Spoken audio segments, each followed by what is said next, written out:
ஹரே கிருஷ்ணா. ஓம் நமோ பகவத்தே வாசுதேவாய. நாராயணம் நமஸ்கிருத்யம் நரம் சைவ நரோத்தமம் தேவீம் சரஸ்வதீம் யாசம் ததோ ஜெயம் உதீரயேத். நஷ்டப்ராயேஷு அபத்ரேஷு நித்யம் பாகவத சேவையாம் பகவதி உத்தமஸ்லோகே பக்திர்பவதி நைஷ்டகி. முகம் கரோதி வாச்சாலம் பங்கும் லங்காய தே கிரிம் யத்கிருபா தமகம் வந்தே ஸ்ரீகுரும் தீனதாரிணம் பரமானந்த மாதவம் ஸ்ரீ சைத்தன்ய ஈஸ்வரம். ஹரே கிருஷ்ணா. ஸ்ரீமத் பாகவதம் ஸ்கந்தம் 8 அத்தியாயம் 4 கஜேந்திரன் ஆன்மீக உலகிற்கு திரும்பிச் செல்லுதல் என்னும் தலைப்பில் பதம் 13.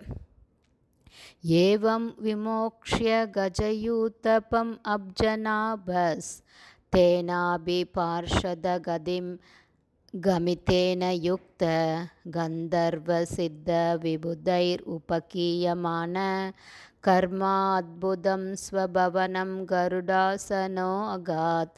Word by word meaning. ஏவம் இவ்வாறாக விமோக்ஷிய மோட்சமளித்து கஜயூதபம் யானைகளின் அரசனான கஜேந்திரனுக்கு அப்ஜநாப யாருடைய நாபியிலிருந்து ஒரு தாமரைப்பூ மலர்கிறதோ அந்த முழுமுதற் கடவுள் தேன கஜேந்திரன் அபி கூட பார்ஷத கதிம் பகவானுடைய சகவாசியின் நிலையை கமிதேன ஏற்கனவே பெற்றுவிட்ட யுக்த உடன் சென்றார் கந்தர்வலோகவாசிகளால் சித்தலோகவாசிகள் விபுதை மேலும் கற்றறிந்த சிறந்த முனிவர்கள் அனைவராலும் உபக்கியமான புகழப்பட்டபடி கர்ம யாருடைய உன்னதமான செயல்கள் அத்புதம் அதி அற்புதமான ஸ்வபவனம் அவரது சொந்த வசிப்பிடத்திற்கு கருடாசன கருடனின் மீது அமர்ந்து அகா திரும்பிச் சென்றார். டிரான்ஸ்லேஷன். முதலையின் பிடியிலிருந்தும் முதலைக்கு ஒப்பான பௌதீக வாழ்விலிருந்தும் யானைகளின் அரசனை விடுவித்த பின் பகவான் அதற்கு சாரூப்ய முக்தியை அளித்தார். கந்தர்வர்கள் சித்தர்கள் மற்றும் பிற தேவர்கள் ஆகியோர் பகவானின் அற்புதமான உன்னத செயல்களை போற்றி துதித்தனர்.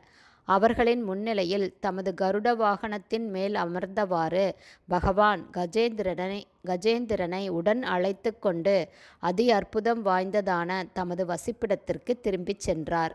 பர்பட் பை ஷில பிரபாத். ஜெய் ஷில பிரபாத். இந்த பதத்தில் விமோக்ஷிய என்னும் சொல் குறிப்பிடத்தக்கதாகும். பக்தர் ஒருவருக்கு மோக்ஷம் அல்லது முக்தி என்பது பகவானின் சகா என்னும் அந்தஸ்தை குறிப்பதாகும்.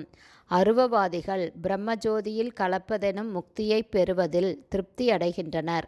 ஆனால் பக்தர் ஒருவருக்கு முக்தி என்பது பகவானுடைய ஜோதியில் கலந்து விடுவதை குறிப்பதாகாது. மாறாக நேராக வைகுண்ட லோகங்களுக்கு உயர்த்தப்பட்டு பகவானின் சகாவாக இருக்கும் நிலையை அது குறிப்பதாகும். இந்த விஷயத்திற்கு சம்பந்தமுள்ள ஒரு ஸ்லோகம் ஸ்ரீமத் பாகவதத்தில் ஸ்கந்தம் 10 14ஆம் அத்தியாயம் பதம் 8 உள்ளது.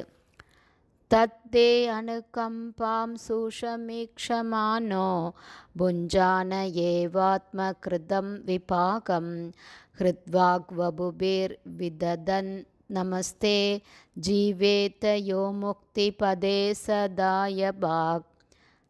உமது கருணையை எதிர்பார்த்து தமது கடந்த கால கர்மங்களின் விளைவாக எழும் எல்லா வகையான துரதிர்ஷ்டமான சூழ்நிலைகளையும் சகித்து கொள்பவரும் தமது மனம் சொல் மற்றும் உடல் ஆகியவற்றுடன் எப்போதும் உமது பக்தி தொண்டில் ஈடுபடுபவரும் எப்போதும் உம்மை வணங்கி தொழுபவருமான ஒரு பக்தர் நிச்சயமாக முக்திக்கு தகுதி பெற்ற ஒரு சாதகர் ஆவார் என்பதே மேற்கூறிய ஸ்ரீமத் பாகவத ஸ்லோகத்தின் பொருளாகும்.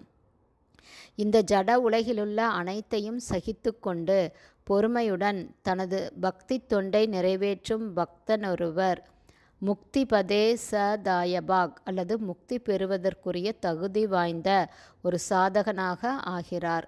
தாயபாக் என்னும் சொல் பகவானின் கருணையை பெறுவதற்குரிய பிறப்புரிமையை குறிப்பிடுவதாகும்.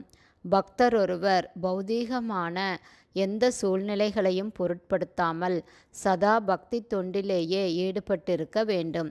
இதனால் அவர் தானாகவே வைகுண்ட லோகத்திற்கு உயர்த்தப்படுவதற்குரிய ஒரு உரிமையுள்ள மாணவன் ஆகிறார். புதல்வன் ஒருவன் தனது தந்தையின் சொத்துக்கு வாரிசாக இருப்பதைப் போலவே பகவானுக்கு தூய தொண்டாற்றும் பக்தன் வைகுண்ட லோகத்திற்கு உயர்த்தப்படும் உரிமையை பெறுகிறான். ஹரே கிருஷ்ணா. ஸ்ரீமத் பாகவதம் ஸ்கந்தம் 8 அத்தியாயம் 4 கஜேந்திரன் ஆன்மீக உலகிற்கு திரும்பிச் செல்லுதல் என்னும் தலைப்பில் பதம் 13 ஸ்ரீல பக்தி வேதாந்த சுவாமி பிரபுபாதாவின் விளக்க உரை இத்துடன் நிறைவடைந்தது. ஸ்ரீல பதம் 13 ஸ்ரீல பக்தி வேதாந்த சுவாமி பிரபுபாதாவின் விளக்க உரை அடுத்த ஆடியோவிலும் தொடரும். ஹரே கிருஷ்ணா. ஸ்ரீல குருதேவ்க்கு ஜெய். ஸ்ரீல பிரபுபாதுக்கு ஜெய். ஹரி போல்.